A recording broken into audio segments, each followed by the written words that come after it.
Get out! We don't hire your kind for floor positions. Nathan Harper didn't move. His flannel shirt was faded. His boots were scuffed. His skin was black. Warehouse around back if they'll take you. I filled out the application. Sir, I was told to wait. An old man pretended to read a price tag. Don't sir me, Grandpa. You smell like a truck stop. Fine. Stockroom. $9 an hour. Cash. No beige. You'll last till 5. Thank you. Nathan folded his application once, slid it into his jacket, right next to the small black notebook nobody knew he was carrying. He glanced at the manager's name tag, smiled. By sunrise, that tag would be in a cardboard box. Brad Whitaker turned his back before Nathan could answer. He walked to the break room, kicked the door open, and shouted over his shoulder. Show the new guy the stockroom. Don't waste my time training him. Rachel Pruitt set down her coffee. She was 34, brown hair pulled back tight, name badge reading R. Pruitt, 6 years. She nodded once at Nathan. "This way, sir." Nate, just Nate. They walked past aisle 7. Plumbing. Fittings. The smell of fresh sawn pine drifted from the lumber section. Nathan inhaled without meaning to. It had been a long time. "Sorry about Brad," Rachel said, quiet. "He's having one of his days." "He have a lot of those?" She didn't answer. The stockroom was colder than the floor. Fluorescent lights buzzed overhead. A pallet of paint cans sat crooked by the door. Nathan noticed it immediately, but said nothing. "Receiving comes in at 10. You break them down, stack by SKU. Rotate old stock forward." "Got it." "Water fountains by the restrooms. If Brad asks why you're on the floor, say I sent you for inventory count. Don't say you're thirsty. He keeps track." Nathan looked at her. "He keeps track of water breaks?" Rachel's jaw tightened. She pulled a small yellow notebook from her apron pocket, flipped to a page, and closed it before he could see. "He keeps track of everything that costs him money." She left. Nathan stood alone in the stockroom for a full minute, listening to the fluorescent buzz. Then he pulled out his own notebook, small, black, leather-bound, and wrote 3 words. Yellow notebook, Rachel. 800 miles away, in a 10th-floor office in Columbus, Helen Ashworth answered her phone on the second ring. "He made it in. Good.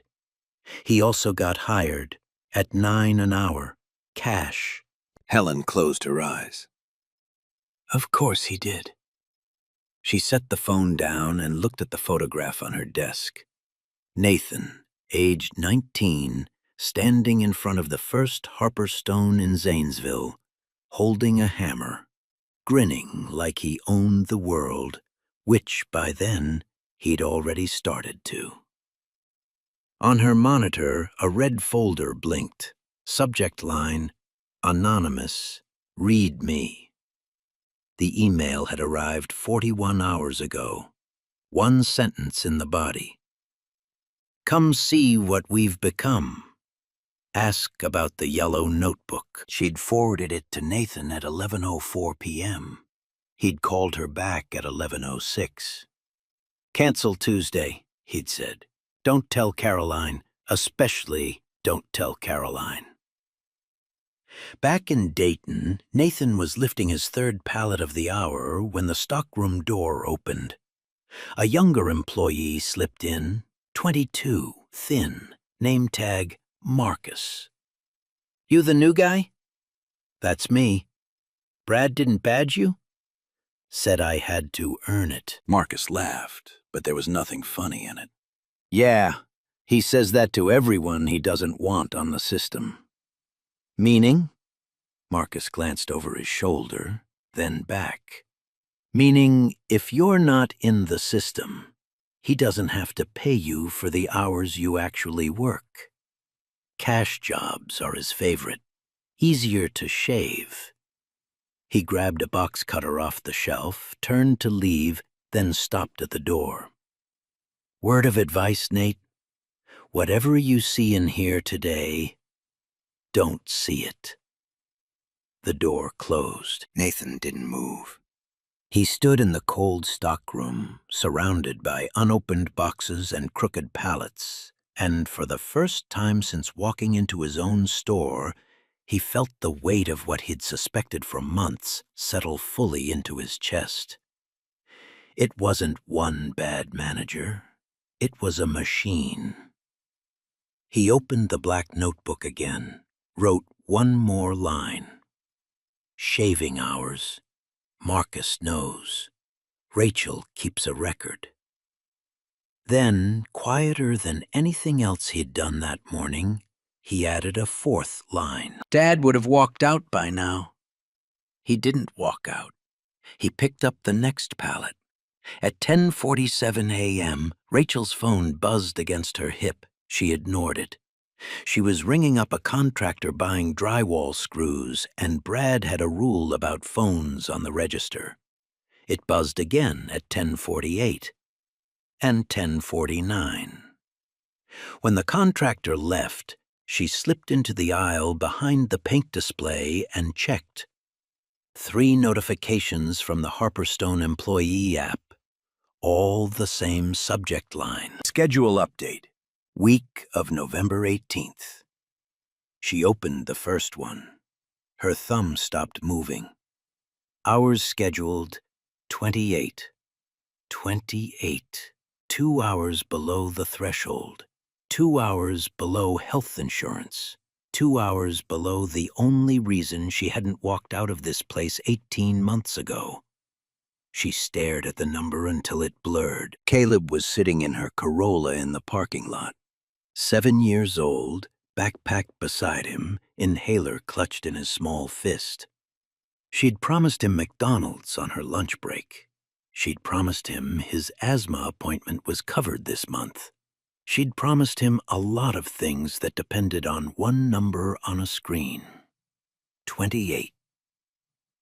She walked to Brad's office without taking off her apron. The door was open.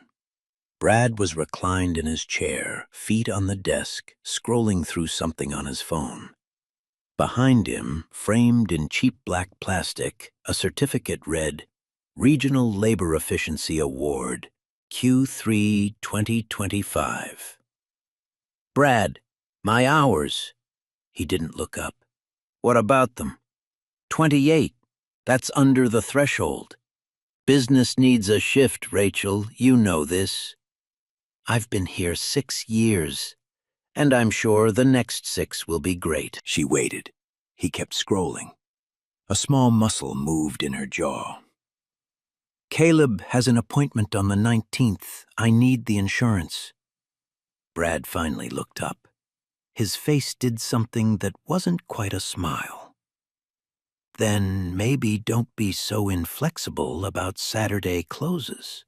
Schedule's a two-way street. I closed 3 Saturdays last month, and you complained about 2 of them. I asked for notice. That's not complaining. Brad set the phone down, leaned forward. The chair creaked. You signed up for retail, Rachel, not a 10 to 2 life. If you can't hack the hours I need, there are plenty of girls out there who can. Girls. She felt the word land somewhere behind her sternum. She didn't flinch. She'd learned not to flinch a long time ago. Understood. She turned and walked out. In the break room, Danielle Foster was microwaving a Tupperware of leftover rice. 29 years old, single mother of a 4-year-old girl named Mia. She took one look at Rachel's face and turned the microwave off. He cut you. 28. Danielle exhaled through her teeth. She walked Rachel to the corner behind the coat hooks and lowered her voice. Don't fight it. I'm telling you. The last girl who grieved a cut? Amanda, remember? He put her on clopening for 3 months straight. She quit in July, didn't even get her last check for 2 weeks. I have a kid, Danny. I have a kid too. They stood there in the corner behind the coat hooks. 2 women, 2 children, 2 schedules that could be rewritten by a man scrolling on his phone. Danielle reached into her apron pocket and pressed something into Rachel's hand. Small, plastic, a USB drive. In case you ever need it. What is it? Don't open it here. Don't open it on the store network. Just keep it. She walked out before Rachel could ask anything else. Rachel stood by the coat hooks for a long moment. Then she pulled the yellow notebook from her apron, flipped to the back page. Her handwriting was small, neat, accountant precise. 6 months of entries. 6 months of real clock-in times next to the official ones. She added today's date, then a number. 147 hours. Below it, 3 words. Someone will ask one day.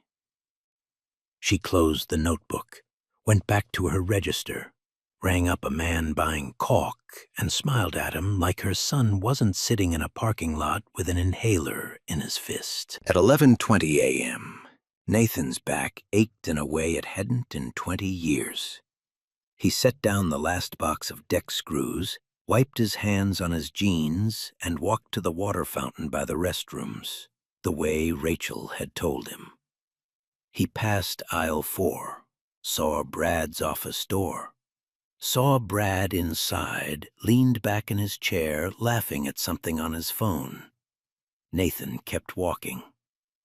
In the restroom, he locked the stall, pulled out a burner phone Helen had given him the night before, and dialed. "Tell me you're okay," Helen said. "I'm fine." "You don't sound fine." "I said I'm fine, Helen." A pause.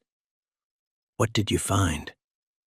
Nathan closed his eyes, pressed his forehead against the cold metal of the stall door. "He's shaving hours off the system. Cash jobs off the books.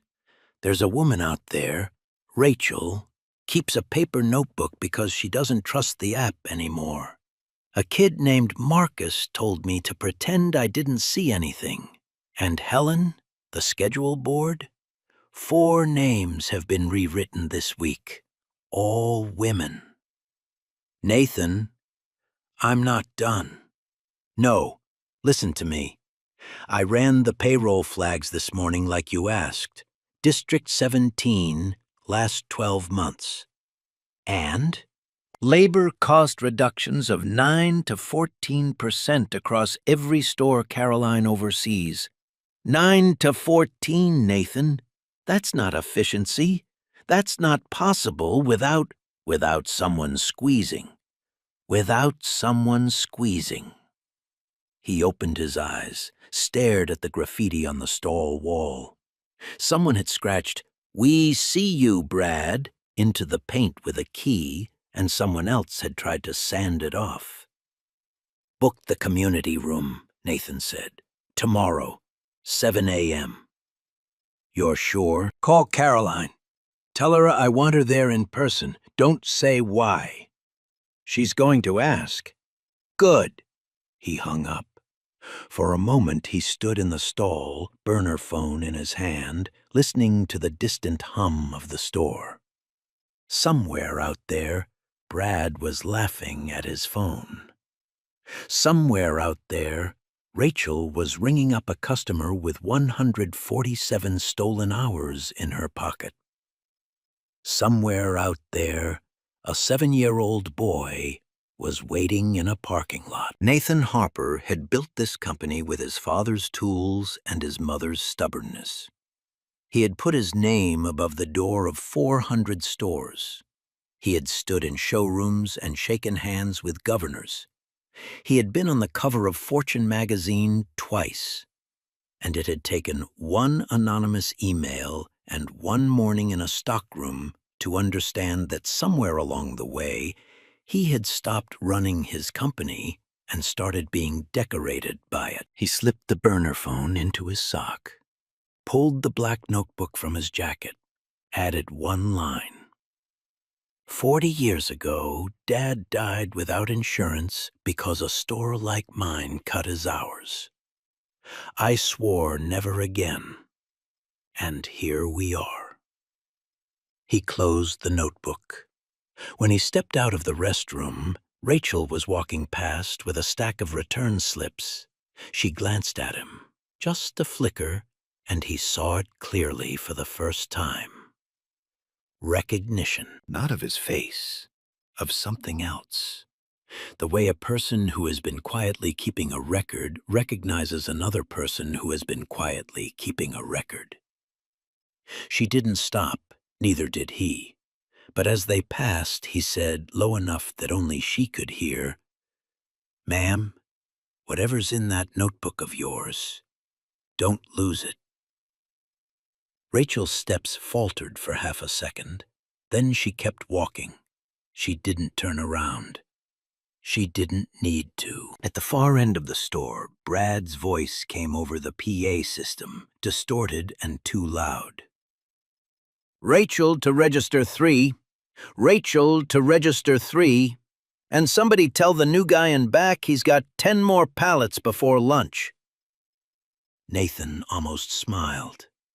He walked back toward the stockroom, past aisle 7, past the smell of fresh sawn pine, past a schedule board where 4 women's names had been erased and rewritten. He had 8 more hours until close. He intended to use all of them. 12:10 p.m. Nathan was stacking a pallet of paint thinner when the stockroom door opened again.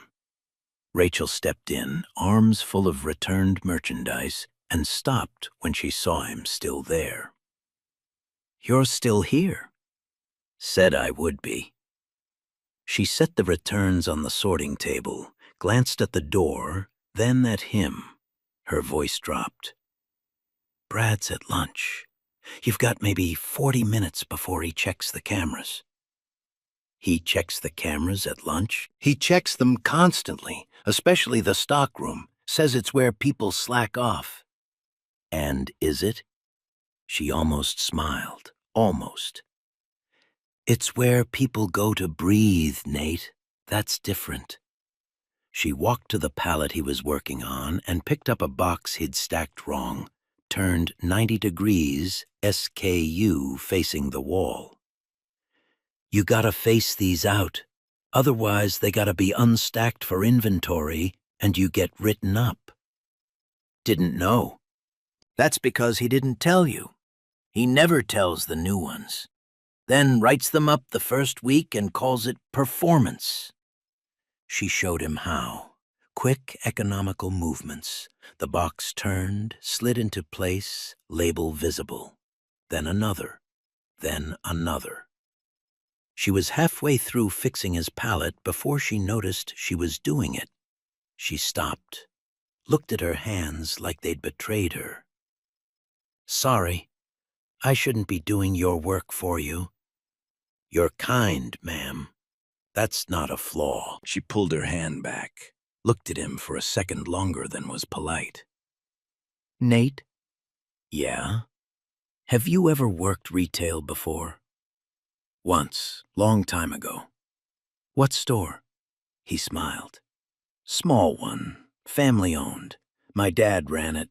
Then I did, for a minute."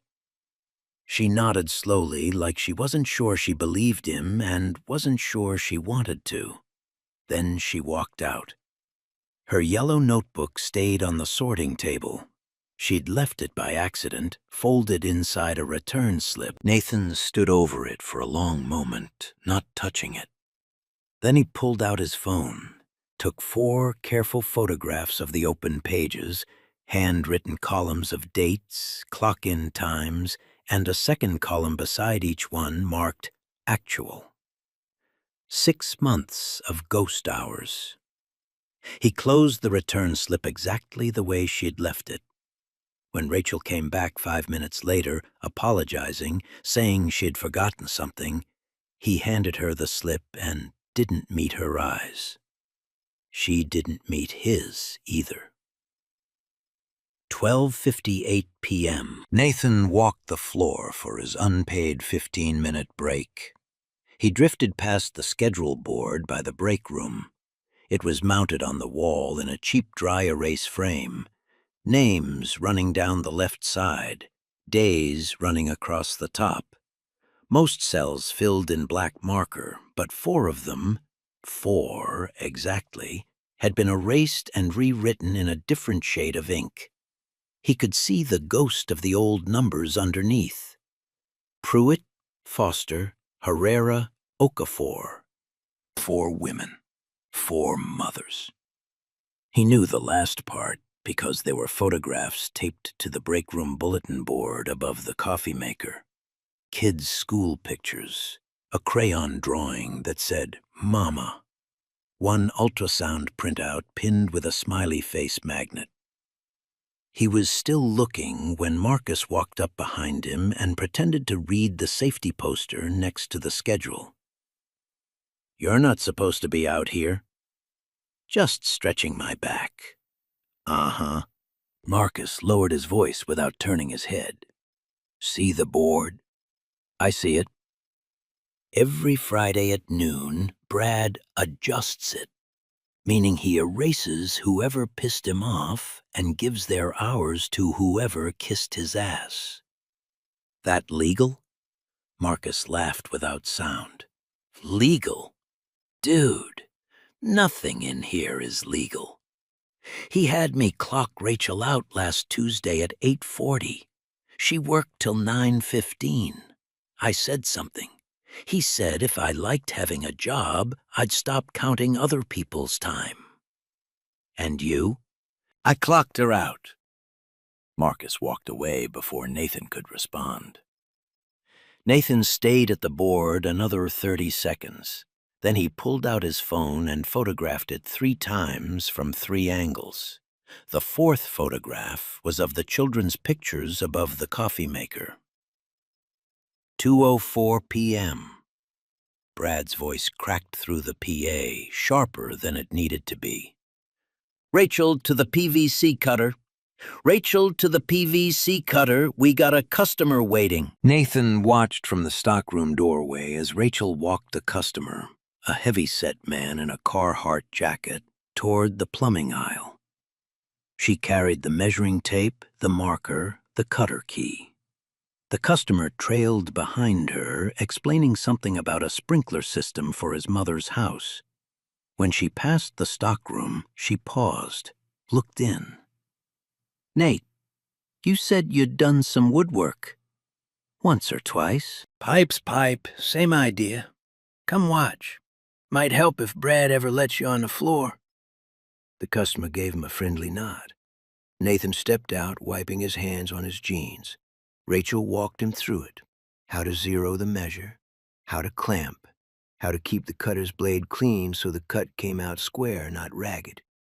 Her hands moved with the kind of competence that came from doing something 1,000 times without anyone noticing. Nathan listened like a man hearing his own voice from 40 years ago.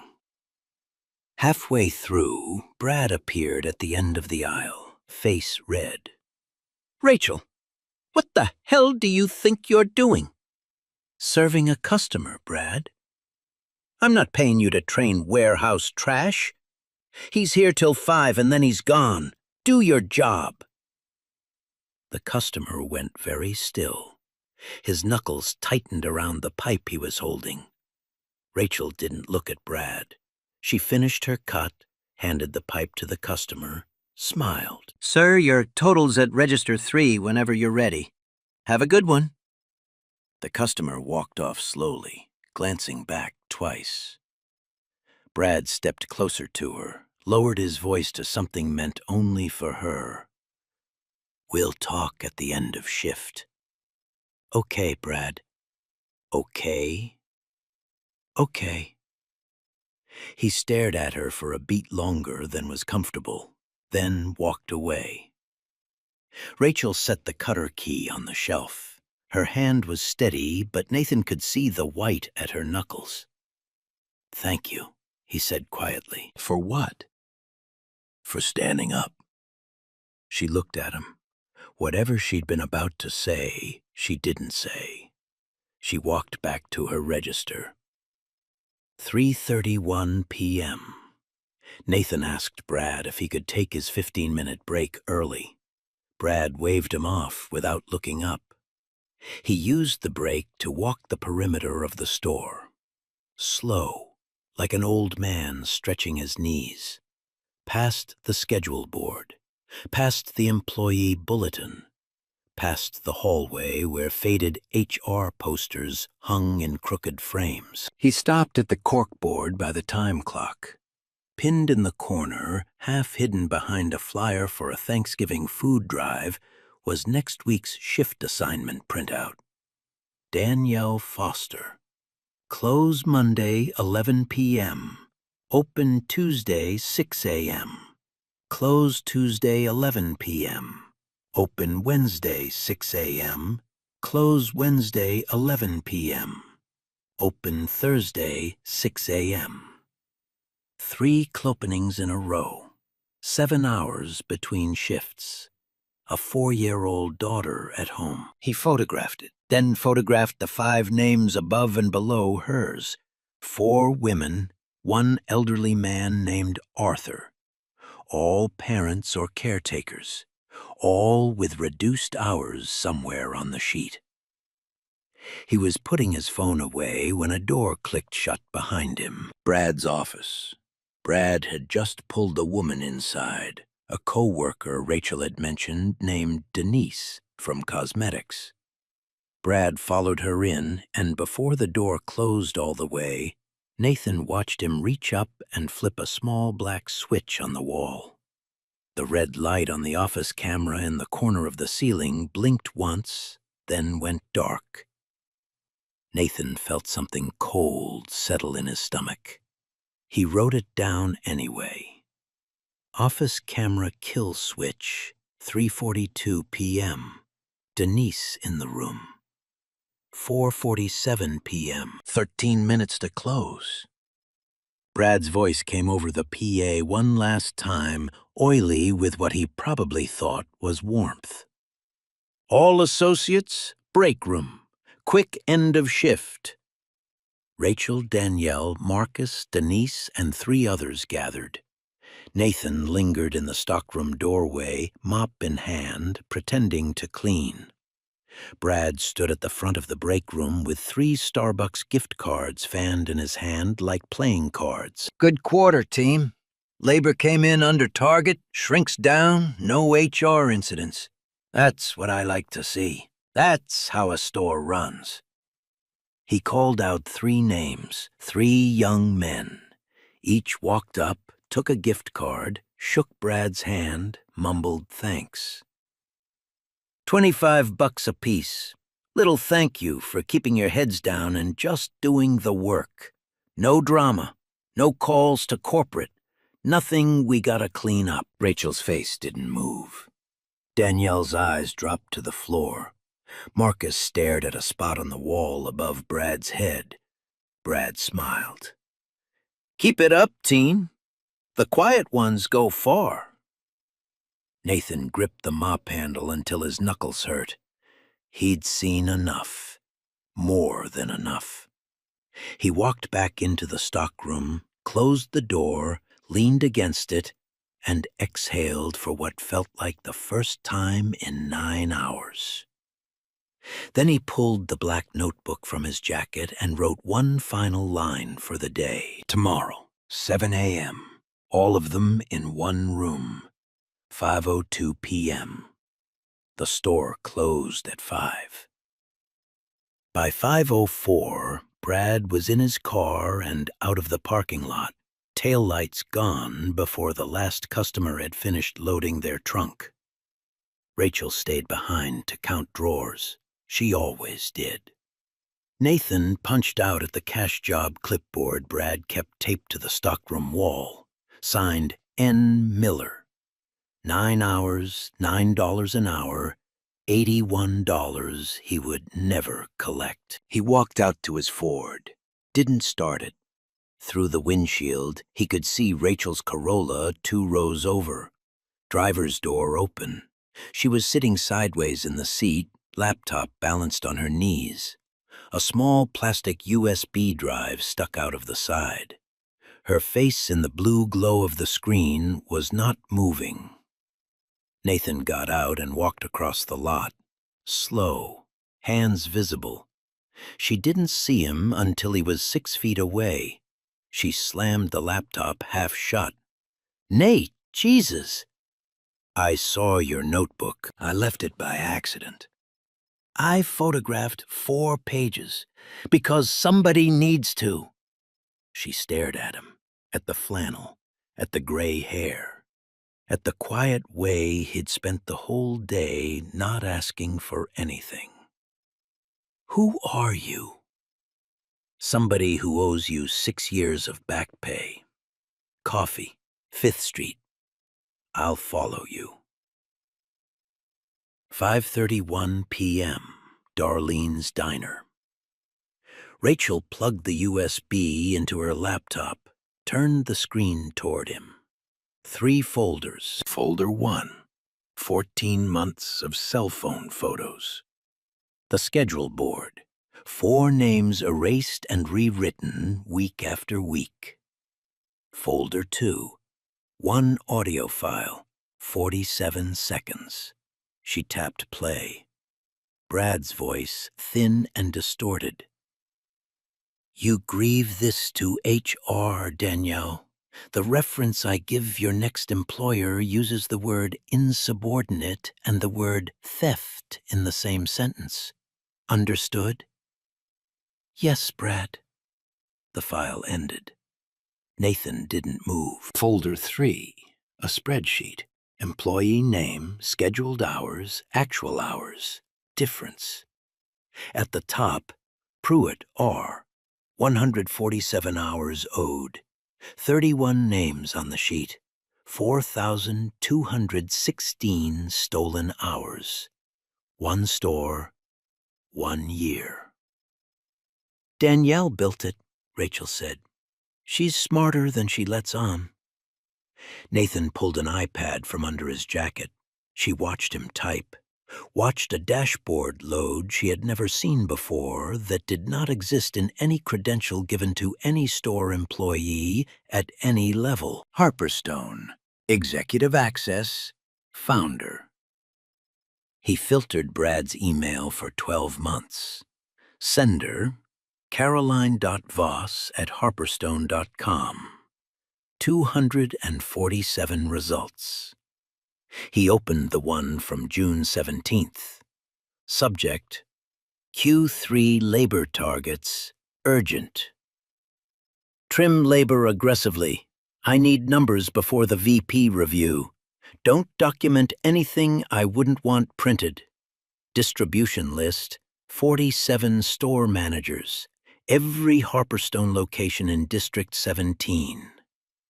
Rachel read it twice. She told him to do this. She told all of them. She's a district. That's above Brad. Yes. Rachel sat back, hand to her mouth, dropped it. "Who are you?" Nathan looked across the table. "My name is Nathan Harper. I built this company, and I failed you for 6 years. I'm sorry." She didn't speak for a long time. The coffee got cold. "What happens now?" He pulled out his burner phone, dialed Helen. "Book the community room at Dayton for 7 a.m. Call Caroline. Tell her I want her there in person. Tell her it's the Q3 review." "She's going to ask why." "Good." He hung up, looked at Rachel. 7 sharp tomorrow. Every associate on shift, plus Brad, plus Caroline. I want you in the room. Why? Because your name's at the top of that spreadsheet, and because the first question anyone is going to ask is whether the woman who kept the yellow notebook gets protected. And will she? She's going to run the store. Rachel stared at him, did not smile, did not cry, picked up her coffee, took one long sip, set it down carefully like something that might break. 7 a.m. I'll be there. Wednesday, 6:47 a.m. Caroline Voss pulled into the Dayton parking lot in a silver Lexus and checked her hair in the rearview mirror twice.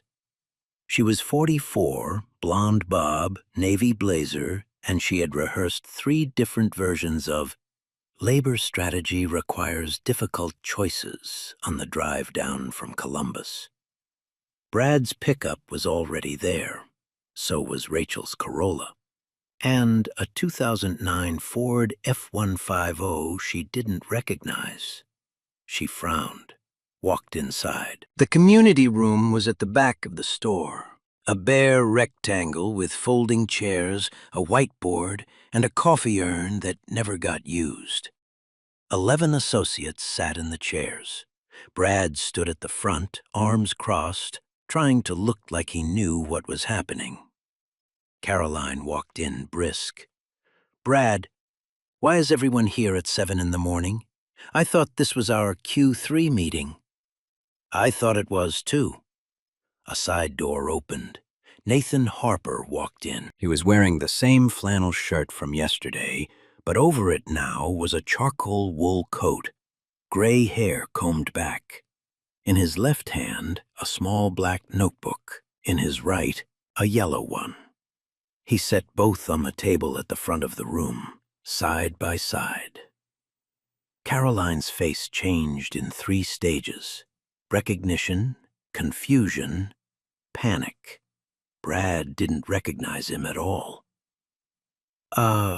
Sir, we're having a staff meeting. You can't just—" "Brad," Caroline's voice very low.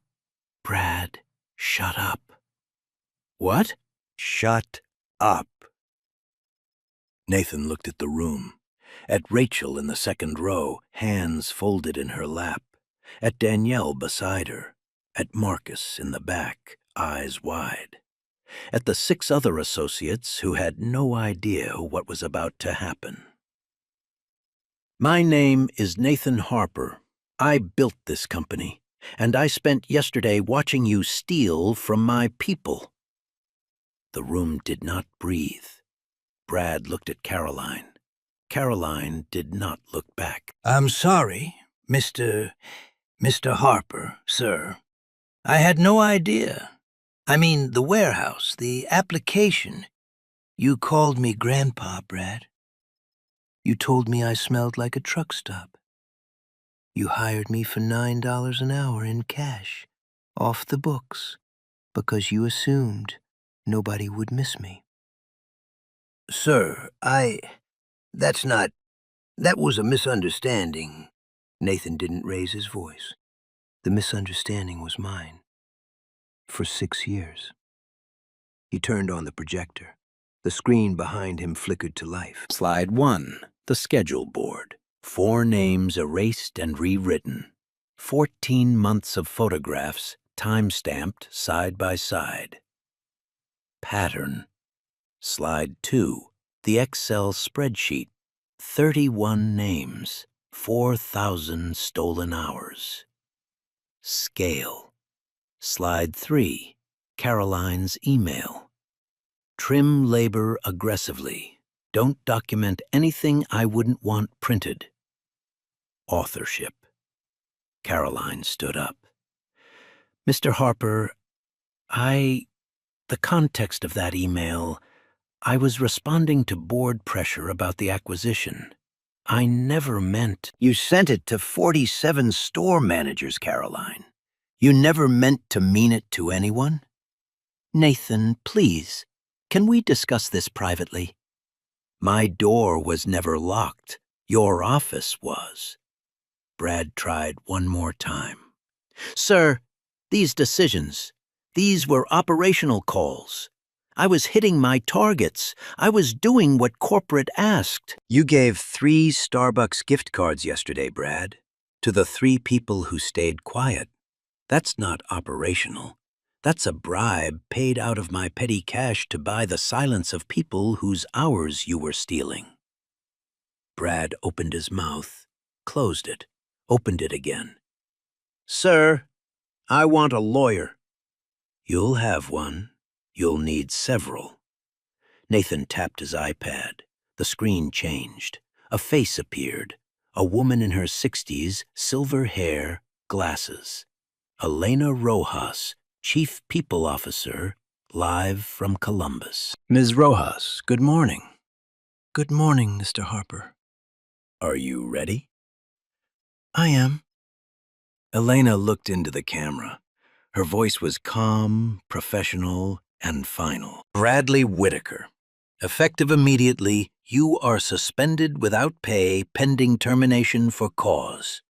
The grounds are wage theft, falsification of timekeeping records, hostile workplace conduct, and retaliation against a protected complaint.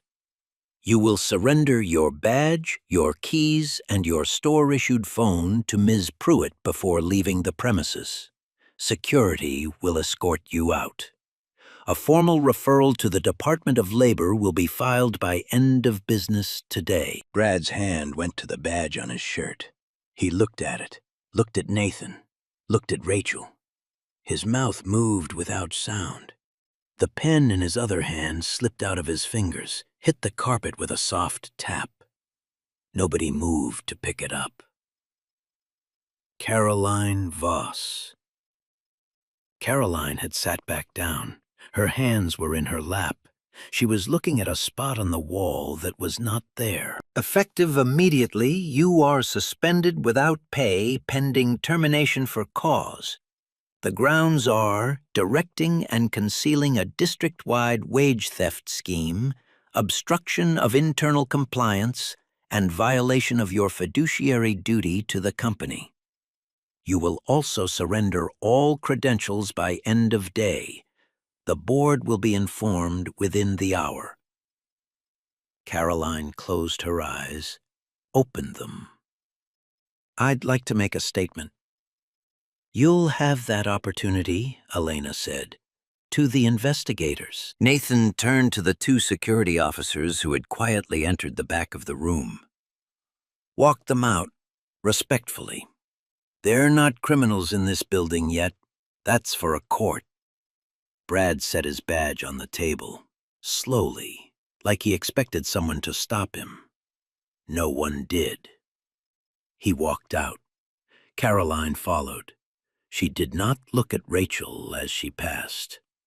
Rachel did not look at her either. The door closed. For a long moment, no one spoke. Then Marcus, in the back row, started to clap. Nathan held up a hand. Don't. Marcus stopped. I don't want applause. I want all of you to understand something. What happened here was not one bad man. It was a system I stopped watching. Brad did what a bad manager does when the person above him tells him to. Caroline did what a bad executive does when the person above her, me, stops asking the right questions.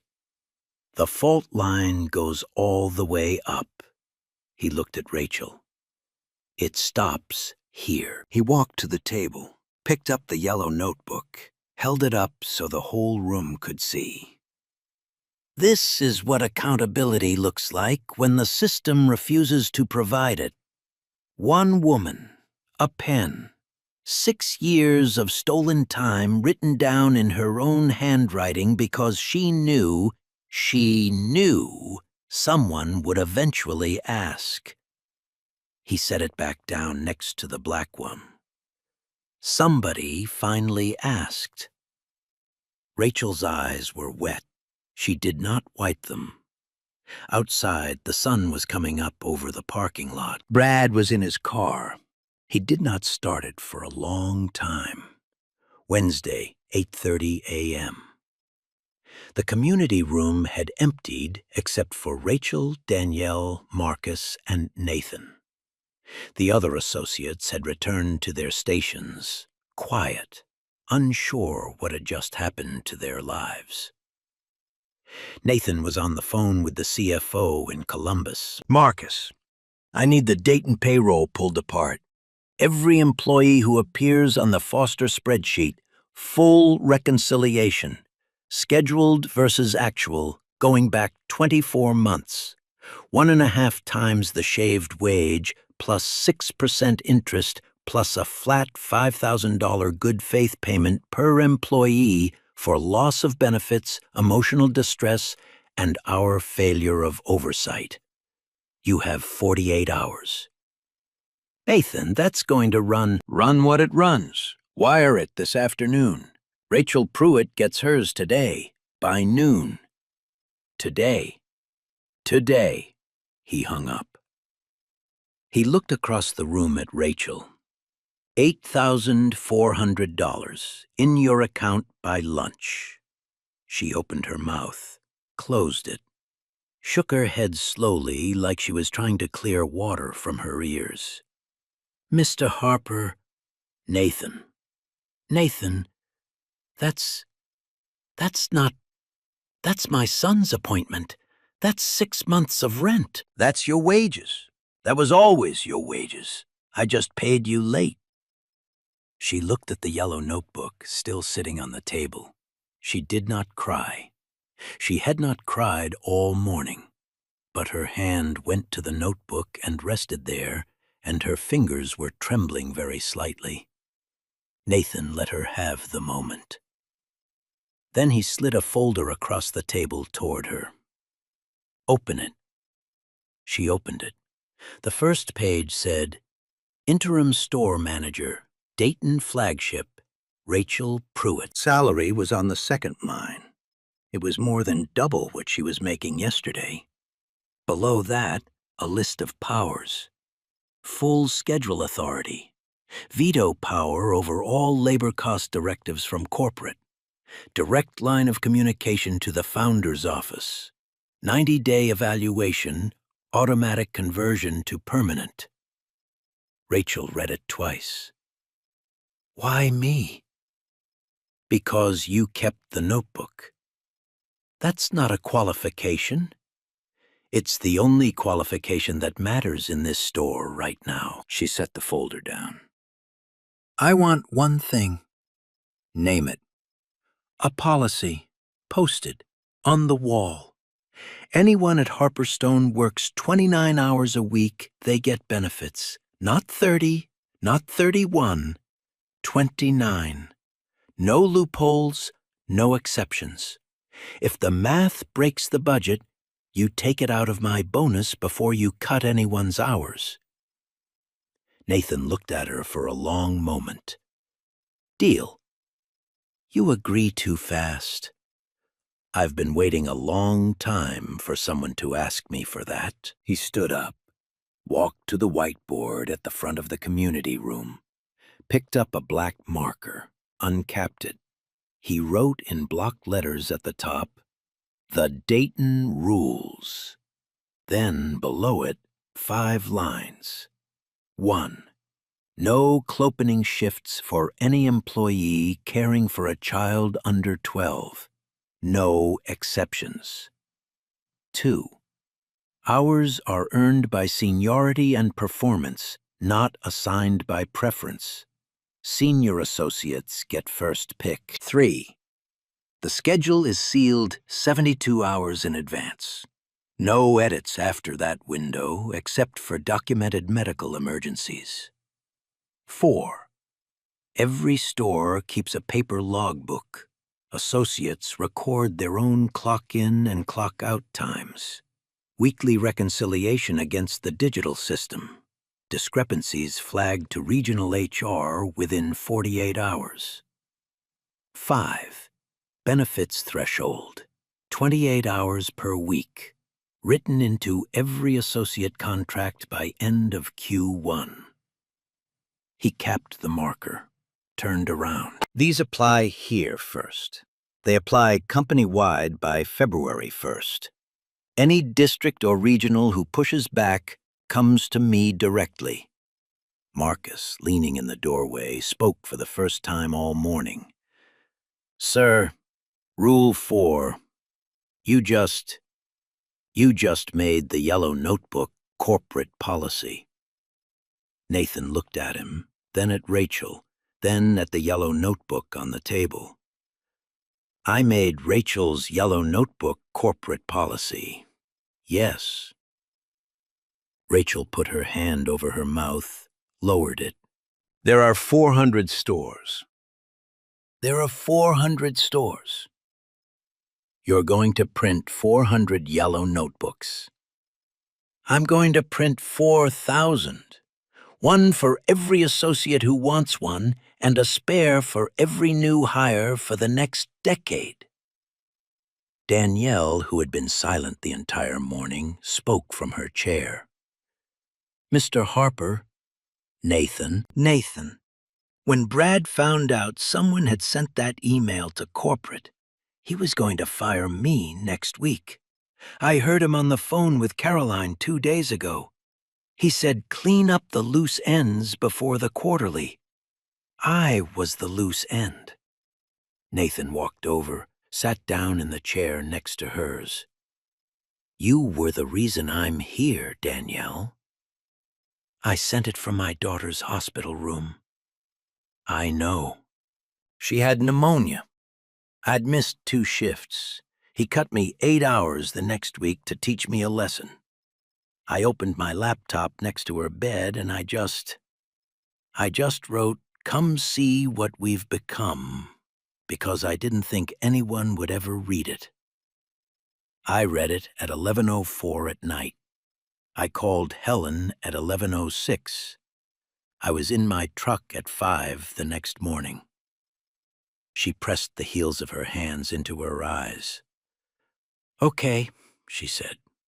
Okay. Okay. Nathan stood up. He reached into the inside pocket of his coat and pulled out something small and flat, wrapped in a handkerchief. He unwrapped it on the table. A name badge, tarnished, old.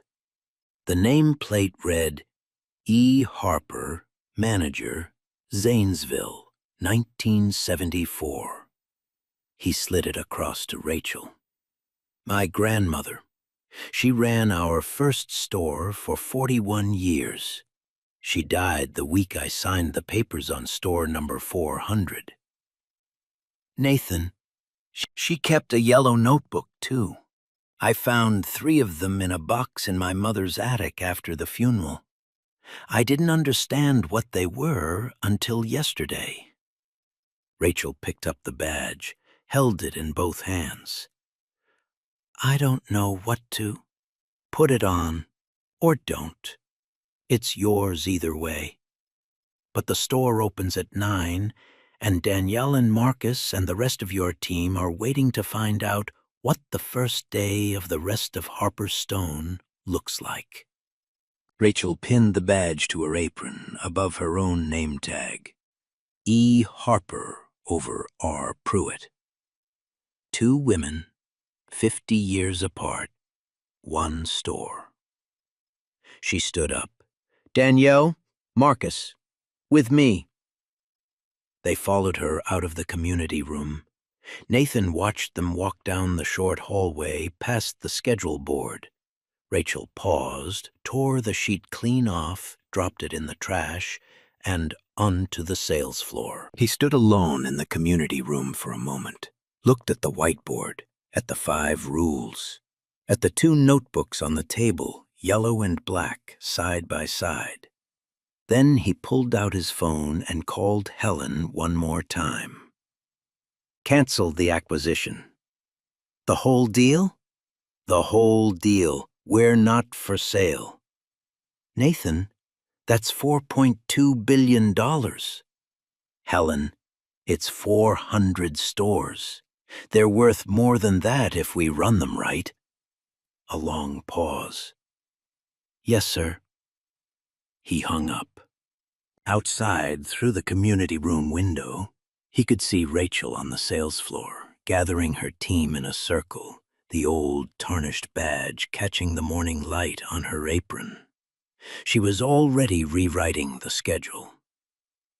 1 week later, Tuesday, 8 a.m. Rachel stood at the front of the break room. 23 associates sat in folding chairs. On the table in front of her were 23 small yellow notebooks stacked in 3 neat columns, each one with a name written in black marker on the cover. These are yours, not mine, not corporate's.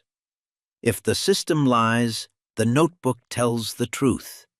Keep it in your apron, keep it in your car, keep it anywhere except the store computer. She handed them out one by one.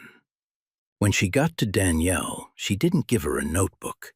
She gave her a new name badge. D. Foster, Assistant Store Manager. Danielle looked at it in her palm, didn't speak. I can't run this store without you, Danny. I don't know what I'm doing. Neither did I 7 days ago. Marcus got the next badge. M. Torres, Shift Lead, Training. He laughed, then caught himself and tried to look serious, then laughed again. Ma'am? Rachel. Rachel, I'm 22. I know how old you are, Marcus. Clock the truth. That's all I'm asking. She finished handing out notebooks. Then she picked up the schedule, the new one, sealed 72 hours in advance, built in a meeting where every associate had been in the room, and pinned it to the board. No names had been erased. No names had been rewritten. 2 weeks later, Tuesday evening, Rachel and Danielle sat in the back booth at Darlene's diner. The same booth where Nathan had shown her the iPad. The same vinyl, the same coffee, the same waitress. Danielle was turning a sugar packet over in her fingers. Rach, yeah. I never told you why I sent the email. You don't have to. I want to. Rachel set her cup down. Mia had pneumonia, 3rd time that year. I missed 2 shifts. Brad cut me 8 hours the next week and told me, right to my face, next time try to space out your daughter's health crises, Danielle. It's inconvenient for the store. Jesus. I was in a chair next to her bed at 11 at night. She was on oxygen. The monitors kept beeping. I opened my laptop and I typed, "Come see what we've become." And I hit send, and I didn't even remember the corporate email address. I had to look it up on the Harperstone website. And somebody read it. He read it. That's why we're here. Danielle shook her head. No, we're here because you kept the notebook. If he'd walked in and found nothing, he'd have walked out. My email got him in the door. Your notebook kept him there. Rachel picked up her coffee, took one long sip, set it down carefully. We kept each other in the door. Danielle smiled, small and tired. Yeah, okay, we did. 1 month later, Columbus HQ. Helen walked into Nathan's office carrying a cardboard box. Sir, the auditor sent these over. How many this week? 46, from 11 different stores. Total count is up to 340. Nathan stood up, walked around the desk, opened the box. Yellow notebooks, some spiral bound, some composition, some cheap pocket pads from gas stations, some with years of entries, some with just a few months. One had a crayon drawing of a flower on the inside cover, and below it, a child's handwriting, for Mommy to remember. He picked that one up, held it for a long moment. What's the total? $4.8 million in back pay. Independent auditors signed off this morning. Bored. They pushed back. Then Q4 numbers came in. 9% bump in customer loyalty scores. Foot traffic up 7. The PR story we didn't pay for. They stopped pushing back. Caroline. Under federal investigation. Department of Labor opened the case yesterday. Her attorney has already reached out about a plea. Brad. Small claims filings from 4 former employees. Criminal referral is working its way through. He's driving for a delivery service. Nathan closed the box. Helen, draft a letter. Every store manager, company-wide. Attach 1 yellow notebook to each envelope. What do you want it to say? He thought for a moment. 1 line. Read it. Then ask whose hours are in it. Sign my name. Yes, sir. She turned to leave. Helen. Yes? Thank you. She nodded, walked out. Nathan opened the box again, took out the notebook with the crayon flower, set it on his desk next to the framed photograph of himself at 19, hammer in hand, grinning in front of the Zanesville store. Next to that, he placed the original yellow notebook from Rachel's apron. She had given it to him at the end of her first week as manager, wrapped in brown paper with a note that said, "You'll need this more than I will now." Next to that, his own small black notebook from the Undercover day. 3 notebooks, 1 shelf. Outside the window, Columbus was turning gold in the late afternoon light. He sat back down at his desk, opened his laptop, and started on the draft of next year's associate handbook. Page 1, line 1, he typed. At Harper Stone, hours are not a commodity. They are the lives of the people who give them to us. He left the rest of the page blank for now. 6 months later, Columbus HQ. The new issue of Fortune arrived on Nathan's desk on a Tuesday morning. He didn't unwrap it. The cover headline read, "The CEO Who Walked Into His Own Store." He opened his laptop instead. An email from Rachel was waiting. Subject line, "He breathes fine now." A photograph loaded. Caleb, 7 years old, in a pediatric clinic, holding up a new inhaler like a trophy, grinning, 1 front tooth crooked. Below the photograph, 1 line. "He breathes fine now. Thank you." Nathan looked at it for a long time. On his desk, 3 notebooks.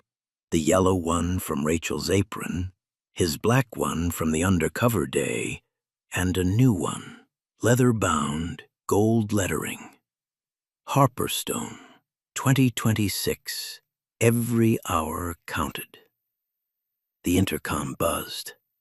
"Sir, SOP documents ready. First associate flying in this afternoon." "Who?" "Rachel Pruitt. She asked to sign in person. She's bringing her son." "Send them up." He stood at the window. Columbus was gold. The acquisition was dead. The company was not for sale. In its place, the employee stock plan. Rachel first on the list. He picked up the yellow notebook, opened to the last page. 147 hours. Someone will ask one day. Below it, in his own handwriting, someone finally did.